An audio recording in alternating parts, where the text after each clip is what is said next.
کہ وہ لوگ بھی جو اللہ رب العالمین کے پر ایمان لانے والے اور ان صحابہ کی جو ہے راستے پر طریقے پر چلنے والے ان کی اتباع کرنے والے لوگ ہیں، وہ تمام لوگ جو ہے اللہ تعالیٰ نے یہاں پر بیان فرمایا اور کہا کہ اعد لهم جنات تجری من تحتها الانہار، ایسے لوگوں کے لیے اللہ رب العالمین نے جنت کو تیار کر رکھا ہے جس کے نیچے نہریں جاری ہیں، خالدین فیہا ابدا، وہ لوگ ہمیشہ ہمیشہ کے لیے اس کے اندر رہنے والے ہیں۔ پھر آگے اللہ رب العالمین نے جو ہے زرار، مسجد زرار کا تذکرہ فرمایا۔ اللہ کے رسول صلی اللہ علیہ وسلم جب تبوک کے لیے روانہ ہو رہے تھے، منافقین کی جماعت نے مسجد قباء کے بالکل قریب میں ایک مسجد تعمیر کی۔ اس مسجد کے اندر ان کا ارادہ کیا تھا؟ اللہ رب العالمین نے یہاں بیان فرمایا کہ اس کا ارادہ یہ تھا کہ کفرا و تفریقا بین المؤمنین، اس کا ارادہ یہ تھا اس مسجد بنانے کا تاکہ وہاں پر اسلام کے خلاف جو لوگ ہیں، جو کافر ہیں، مشرکین ہیں، ان کو وہاں پر پناہ دی جائے تاکہ وہاں سے مسلمانوں پر حملہ کرنا ان کے لیے آسان ہو جائے۔ اور دوسرا مقصد اس کا یہ تھا کہ مومنوں کی جماعت میں تفرقہ ڈالا جائے، مومنوں کی جماعت میں، صحابہ کی جماعت میں پھوٹ ڈالا جائے، اس مقصد کے لیے اس مسجد کو بنایا گیا۔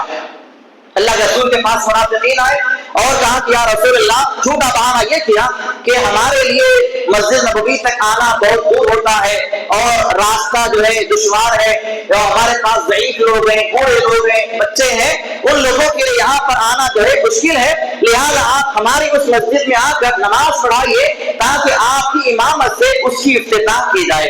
اللہ کے رسول نے کیا فرمایا؟ ٹھیک ہے، میں تمہارے پاس ضرور آؤں گا، لیکن ابھی میں تبوک کے لیے روانہ ہو رہا ہوں، تبوک سے واپس آنے کے بعد تمہارے پاس آ کر نماز پڑھاؤں گا اور اس مسجد کا افتتاح ضرور کروں گا۔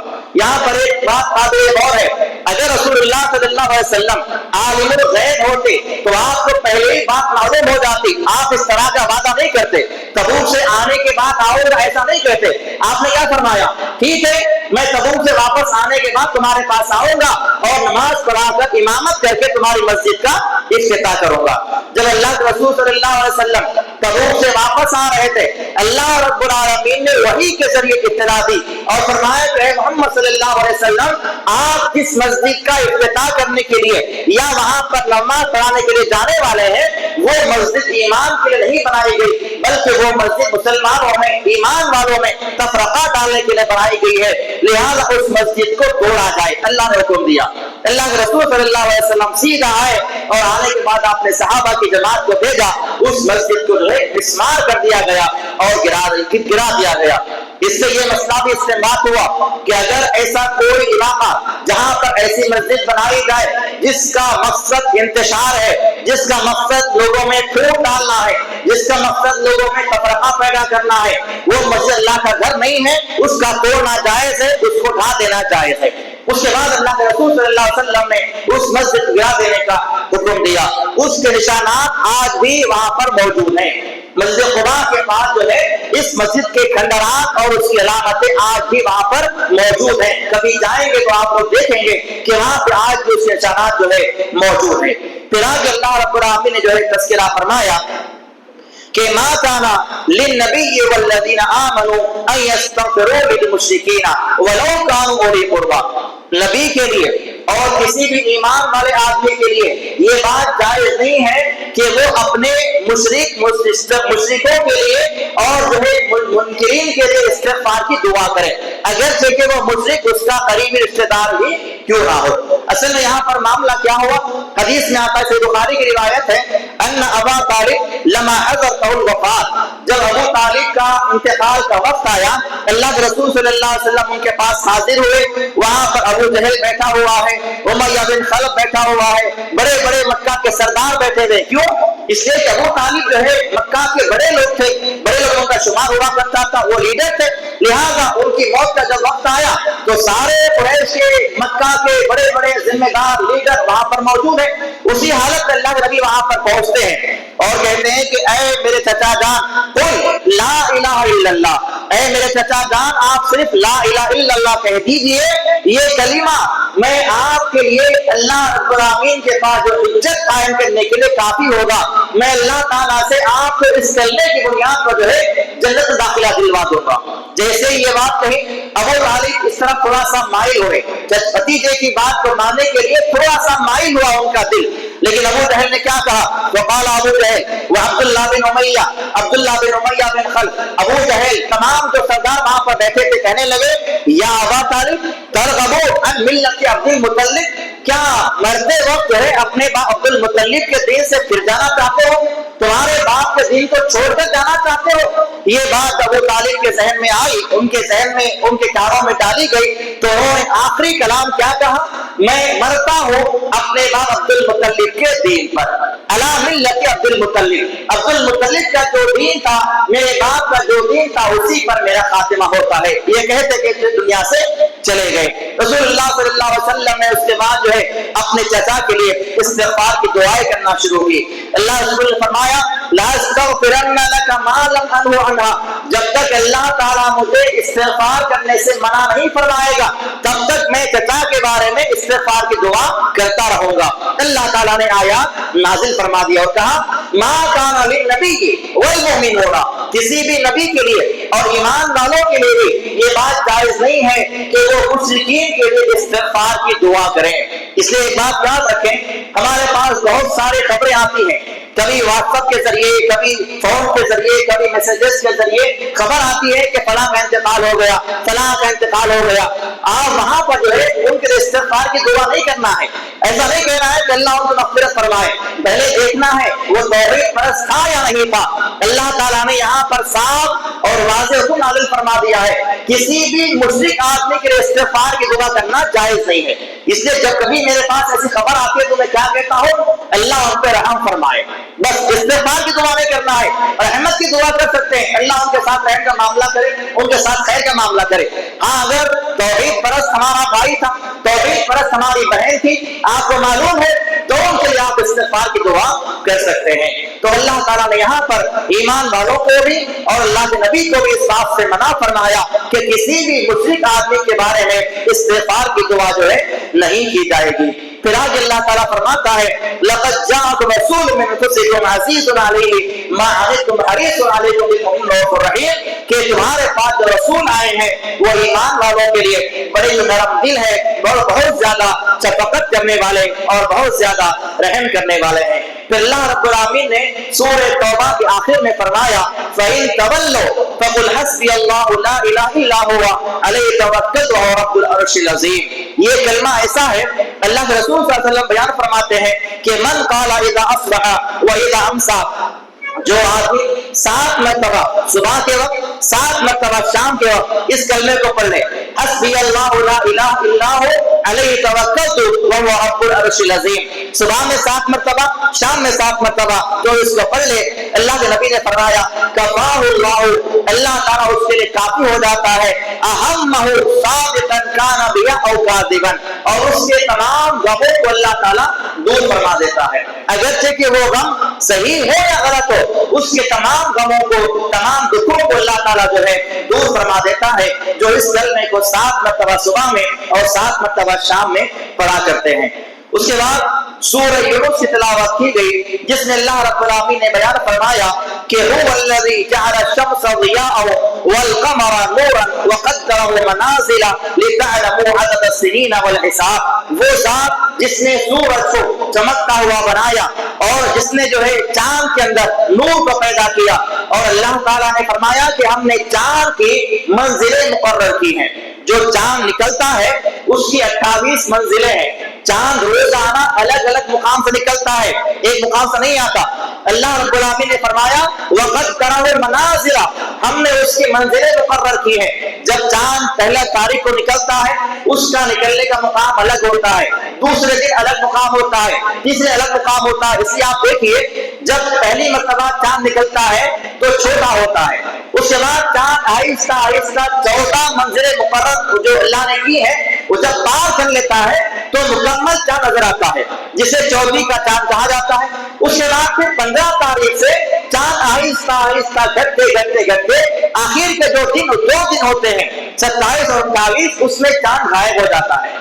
تو اللہ تعالیٰ نے چاند کی یہ منزلیں مقرر کی ہیں، اس کی 28 منزلیں ہیں، ہر دن چاند الگ الگ مقام سے نکلتا ہے، اور آخر میں جو ہے جب جو مہینہ مکمل ہو جاتا ہے تو اس وقت چاند غائب ہو جاتا ہے، اور اس کے بعد پھر سے جو ہے ہلال بن کے نکلتا ہے۔ ہلال اور قمر، ہلال کیسے کہتے ہیں؟ جب پہلا چاند نکلتا ہے، چاہے وہ 28 کا ہو، چاہے وہ 29 کا ہو یا 30 کا ہو، جو پہلا چاند نظر آتا ہے اسے ہلال کہا جاتا ہے، اور اس کے بعد جو چاند دکھتا ہے اسے قمر کہا جاتا ہے۔ اس لیے ہم دعا کیا پڑھتے ہیں چاند دیکھنے کی؟ اللہم اہلہ علینا، اہلہ اسی سے ہلال ہے۔ تو اللہ تعالیٰ بیان فرماتا ہے کہ ہم نے چاند کی منزلیں مقرر کی۔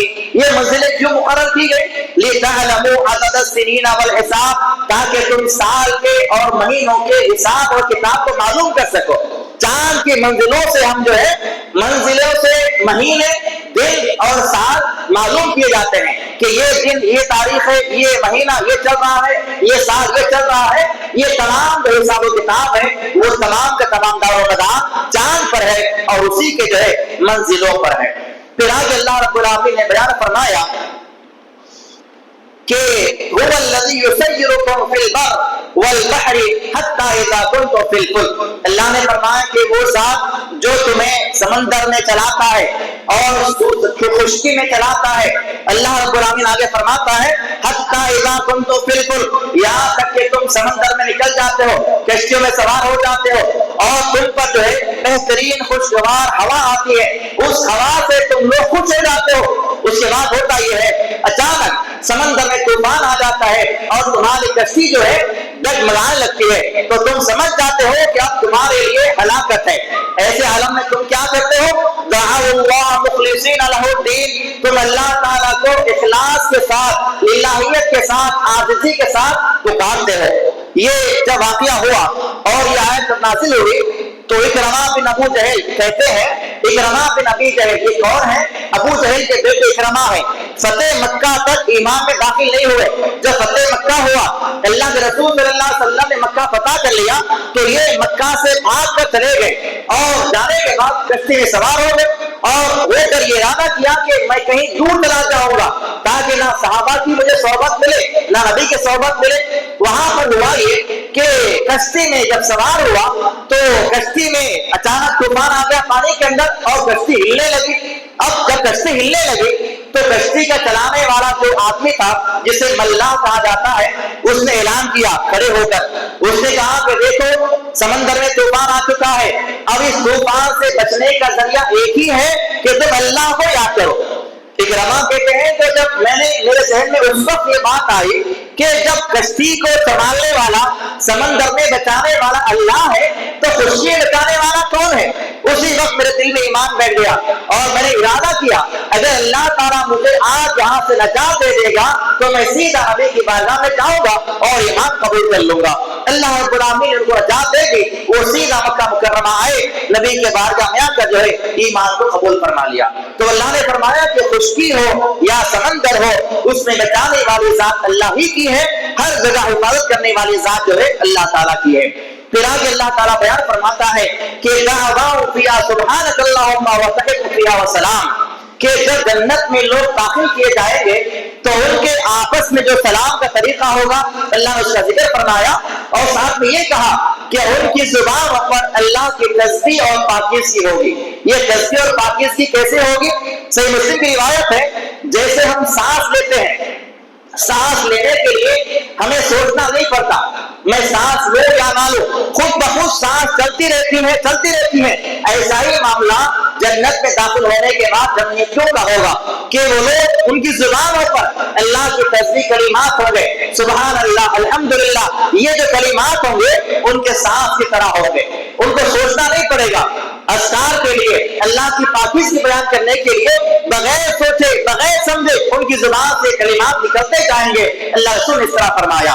اور آپ نے فرمایا کہ جب جنت کے اندر پہلا قافلہ یا پہلی جماعت داخل کی جائے گی تو ان کی صورتیں کیسی ہوگی؟ 14ویں رات کے چاند کی طرح، علی صورت القمر لیلۃ البدر، 14ویں رات کا جو چاند ہوتا ہے, روشن چاند ہوتا ہے, ویسے ان کی جو ہے صورتیں ہوں گی. لا یبصقون فیہا, نہ وہاں پر کسی کو تھوک آئے گا, نہ وہاں پر کسی کے ناک میں گندگی آئے گی, نہ وہاں پر بلغم آئے گا. اور اس کے بعد آگے آپ نے فرمایا کہ ان لوگوں کو, جنتیوں کو جو برتن دیے جائیں گے ان کے برتن سونے کے ہوں گے, اور جو کنگیاں وہ لوگ کریں گے من الذهب والفضة, وہ کنگیاں سونے اور چاندی کی ہوں گی. ومجامرهم وانوبا, ان کے بعد جو دعا دینے کے لیے جو چیز رکھی جائے گی وہ چیز مشک کی ہوگی. اور اس کے بعد آپ نے فرمایا کہ ان میں سے ہر ایک جنتی کو جو اللہ تعالیٰ دو حوریں عطا فرمائے گا, جن کے اتنا خوبصورتی بدن پہ ہوگی کہ ان کے پنڈلیوں سے ان کا گوشت اور ہڈیاں جو ہے نظر آتی رہیں گی. لا اختلاف بینہم, آپس میں کسی کے دل میں کوئی اختلاف نہیں ہوگا, سارے لوگوں کے دل بالکل پاک و صاف ہوں گے, اور وہ اللہ تعالیٰ کی تسبیح اور پاکیزگی جو وہاں پر بیان کرتے رہیں گے. پھر آگے اللہ رب العالمین نے بیان فرمایا, مشرکین مکہ سے بہت سارے سوالات کیے گئے, جن میں یہ سوال کیا گیا کہ قل من یرزقکم من السماء والارض, تمہیں زمین و آسمان سے روزیاں دینے والا کون ہے, تمہارے سننے کی طاقت دینے والا کون ہے, تمہاری آنکھوں میں دیکھنے کی قوت دینے والا کون ہے, زندوں کو مردہ کرنے والا, مردوں کو زندہ کرنے والا کون ہے, تمام قسم کے امور کو انجام دینے والا کون ہے.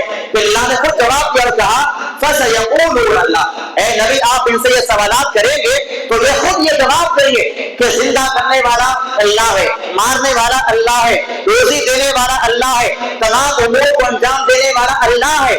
جب یہ لوگ کہتے اللہ ہے افلا تتقون, جب ساری بات تمہیں معلوم ہے تو پھر اللہ سے ڈرتے کیوں نہیں ہو. اللہ نے ایسے سوالات جو ہے مشرکین مکہ سے وہاں پر کروائے. پھر آگے اللہ تعالیٰ فرماتا ہے کہ الا ان اولیاء اللہ لا خوف علیہم ولا هم يحزنون, خبردار جو لوگ اللہ تعالیٰ کے ولی ہیں, جو اللہ تعالیٰ کے دوست ہیں, نہ ان پر کسی قسم کا خوف ہوگا, نہ وہ غمگین ہونے والے ہیں. الذین آمنوا وکانوا یتقون, جو ایمان لانے والے اور تقوی اختیار کرنے والے لوگ ہوں گے. اللہ نے یہاں پر جو ہے اولیاء کے اوصاف کو بیان فرمایا. ولی ہمارے نظر میں کون ہے, جو قبروں میں پڑے ہوئے ہیں, جن کی قبریں اونچی اونچی ہیں, جن کی قبروں پر قندیلیں جل رہے ہیں, چراغ جل رہے ہیں, اور جو ہے شال بچھی بھی ہے, پھول ڈالے ہوئے ہیں, وہ مسلمانوں کی نظروں میں ولی ہیں. اللہ نے یہاں پر کیا بیان فرمایا, اللہ کے ولی کون ہے, جو ایمان لانے والے, تقوی اختیار کرنے والے ہیں. آپ بھی اللہ کے ولی ہو سکتے ہیں, خواتین بھی اللہ کے اولیاء میں شامل ہو سکتے ہیں, ہر کوئی اللہ کا دوست ہو سکتا ہے جو حقیقت میں ایمان لانے والا ہو, اللہ سے ڈرنے والا ہو. پھر اللہ رب العالمین نے آگے جو ہے یونس علیہ السلام کے قوم کا تذکرہ فرمایا. یہاں پر اللہ نے ان کا تذکرہ اس لیے فرمایا کہ ان کے اندر ایک خاص بات یہ تھی, جتنے قومیں اللہ کے عذاب کی مستحق ہوئے, چاہے وہ قوم نوح ہو, قوم ہود ہو, قوم عاد ہو, قوم لوط ہو, قوم شعیب ہو, اللہ تعالیٰ نے تمام قوموں کے ساتھ کیا معاملہ کیا, ان کو پہلے اللہ نے مہلتیں دی, ان کے اللہ تعالیٰ نے نشانیاں ظاہر فرمائی, ان کو مہلت دی گئی. لیکن جب اللہ تعالیٰ نے کسی قوم کو ہلاک کرنا چاہا, جب ان پر عذاب نازل کیا گیا تو وہ عذاب ہٹایا نہیں گیا سوائے قوم یونس سے. یہاں پر معاملہ یہ ہوا, اللہ نے فرمایا کہ یونس علیہ السلام نے اپنی قوم کے سامنے اللہ کی دعوت کو پیش کیا, جیسا کہ سارے انبیاء نے پیش کیا, لیکن قوم کے لوگوں نے اللہ کی دعوت کو ماننے سے انکار کیا, ان کی تکذیب کی. یونس علیہ السلام جو ہے اللہ تعالیٰ کی اجازت کے بغیر اپنے قوم سے مایوس ہوئے اور وہاں سے نکل گئے. نکلتے نکلتے کیا کہا, یہ کہتے ہوئے گئے اب تم انتظار کرو, تم پر اللہ کا عذاب آنے والا ہے, 1 یا 2 دن میں تم پہ اللہ کا عذاب آنے والا ہے اور تم کو اللہ تعالیٰ ہلاک کر دے گا. یہ کہا اور اپنی قوم کے پاس سے چلے گئے. جب چلے گئے اللہ نے فرمایا کہ ان کے اللہ رب العالمین نے جو ہے عذاب کے بادلوں کو نازل فرما دیا, عذاب کے بادل آ گئے, اور اللہ رب العالمین نے ساری قوموں کے ساتھ یہی معاملہ کیا. لیکن یہاں پر ہوا کیا, جیسے عذاب کے بادل یونس علیہ السلام کی قوم پر آ گئے, اب وہ سارے کی ساری قوم, اس میں مرد بھی شامل تھے, عورتیں بھی تھی, بچے بھی تھے, یہاں تک کہ جانوروں سے بھی وہ لوگ لے کر نکل گئے. تمام کے تمام لوگ شہر کو چھوڑ کر کھلے میدان میں آ گئے اور وہاں آ کر جو ہے اللہ سے معافی مانگنے لگے، استغفار کرنے لگے، اللہ سے استغفار کرتے رہے، توبہ طلب کرتے رہے۔ اللہ نے فرمایا کہ ان کے استغفار کی وجہ سے اللہ تعالیٰ نے جو عذاب کے بادل بھیج دیے تھے اس کو ہٹا لیا، ساری کے سارے قوم ایمان کے اندر داخل ہو گئے۔ ادھر یونس علیہ السلام انتظار میں ہے کہ میرے قوم پہ اللہ کا عذاب آج آ گیا ہوگا، ہر آنے جانے والے سے سوال کر رہے ہیں کہ میرے قوم کا عالم کیا ہے، کیا میرے قوم پہ اللہ کا عذاب آ گیا ہے، ہر ایک سے سوال کر رہے ہیں۔ لوگ کہہ رہے ہیں کہ نہیں، آپ کی قوم کو سلامت ہے، ان پہ اللہ کا عذاب نہیں آیا ہے، وہ تو ایمان میں داخل ہو گئی ہیں۔ یہ جب ساری باتیں معلوم ہو گئی، یونس علیہ السلام کو وہاں پر کرنا کیا چاہیے تھا؟ یہ کرنا چاہیے تھا کہ اب میری قوم کے لوگ ایمان میں داخل ہو گئے، چلو اپنے قوم کے پاس جاتا ہوں۔ انہوں نے کیا کیا؟ سوچا کہ نہیں، اب جب میں نکل ہی گیا ہوں تو واپس کیوں جاؤ، اپنی قوم سے مایوس ہو چکا ہوں، بددل ہو چکا ہوں، واپس جانے کا ان کے دل میں خیال نہیں آیا۔ انہوں نے کہا کہ اپنے قوم میں واپس نہیں جاؤں گا۔ اس کے بعد وہاں سے وہ کشتی میں سوار ہو گئے۔ اس کے بعد جو معاملہ ہوا اللہ تعالیٰ نے دوسرے جگہوں پر اس کا تفصیلی تذکرہ بیان فرمایا ہے۔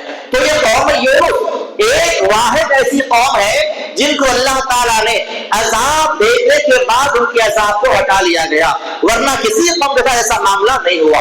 اللہ کے عذاب جب آ گئے اللہ نے ان کو ہلاک کر دیا اور تباہ و برباد کر دیا گیا۔ اللہ نے اسی لیے خاص طور پر ان کا تذکرہ یہاں پر بیان فرمایا۔ اس کے بعد جو ہے سورہ ہود کی تلاوت کی گئی، مختصر اس کی آیات تلاوت کی گئی جو کہ 11 پارے کے آخر میں ہے۔ اللہ کے نبی صلی اللہ علیہ وسلم نے اس سورے کے بارے میں فرمایا قد شبتا، مجھے جو ہے بوڑھا کر دیا ہے۔ کن لوگوں نے، کن صورتوں نے؟ سورہ ہود نے، سورہ مرسلات نے، سورہ نبا نے اور سورہ کوبیرت نے۔ یہ 4 صورتیں ایسی ہیں جنہوں نے مجھے بوڑھا کر دیا ہے۔ اس لیے اللہ کے نبی نے فرمایا کہ اللہ تعالیٰ نے ان صورتوں کے اندر قیامت کے حالات کو بیان فرمایا ہے۔ قیامت کے حالات، قیامت کے ہولناکیات، اس میں ہونے والے عذابات اللہ تعالیٰ نے تفصیل سے یہاں پر جو ہے بیان فرمائے ہیں۔ اللہ تعالیٰ فرماتا ہے 11 پارے کے آخر میں اللہ نے اس بات کا ذکر کیا کہ ایمان والے بعض لوگ ایسے تھے مدینے کے اندر جو لوگ جو ہے غسل کرتے وقت، قضائے حاجت کو بیٹھتے وقت، اپنی بیویوں سے ملتے وقت کیا کیا کرتے تھے؟ اپنے سینوں پر اور اپنے شرمگاہوں پر کپڑے ڈال لیا کرتے تھے، اس لیے کہ اللہ تعالیٰ سے پردہ کرے۔